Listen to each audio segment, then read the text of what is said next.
क्या आपने कभी पुरी को सिर्फ मंदिर के अंदर से नहीं बल्कि उसकी उन गलियों से महसूस किया है जहां हर कदम पर एक कहानी छिपी है, जहां सुबह की पहली किरण के साथ जय जगन्नाथ की आवाज सुनाई देती है और हवा में भक्ति का एक अलग ही एहसास महसूस होता है। आज चलिए मेरे साथ पुरी की उन्हीं अनकही गलियों की एक आध्यात्मिक यात्रा पर। सुबह सुबह पुरी की गलियों में निकलते ही एक अलग दुनिया दिखाई देती है। छोटी छोटी दुकानें, फूलों की खुशबू, मंदिरों की घंटियां और भगवान जगन्नाथ के दर्शन के लिए जाते श्रद्धालु। हर चेहरे पर एक उम्मीद और हर जुबान पर एक ही नाम, जय जगन्नाथ। इन गलियों की खास बात यह है कि यहाँ आपको भव्यता से ज्यादा सादगी दिखाई देती है। कहीं कोई प्रसाद की दुकान सजा रहा है तो कहीं कोई भक्त हाथ में पूजा की थाली लेकर मंदिर की ओर बढ़ रहा है। जैसे जैसे हम इन गलियों में आगे बढ़ते हैं, पुरी का पुराना रूप सामने आने लगता है। पुरानी दीवारें, छोटे छोटे मंदिर और वर्षों पुरानी परंपराएं। ऐसा लगता है जैसे समय यहाँ थोड़ा ठहर गया हो।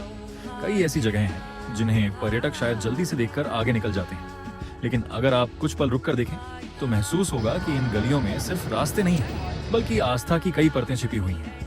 कहीं शंख की आवाज सुनाई देती है, कहीं घंटियों की धुन और कहीं भक्त भगवान का नाम लेते हुए आगे बढ़ते नजर आते हैं। यही तो पुरी की खूबसूरती है। यहाँ आध्यात्मिकता केवल मंदिर की चारदीवारी तक सीमित नहीं है, ये लोगों के व्यवहार में, गलियों की आवाजों में और यहाँ की हवा में भी महसूस होती है। दोस्तों, मैं अभी जिस गली शायद आपको भी वही शांति महसूस हो जिसकी तलाश में लोग हजारों किलोमीटर दूर से पुरी आते हैं।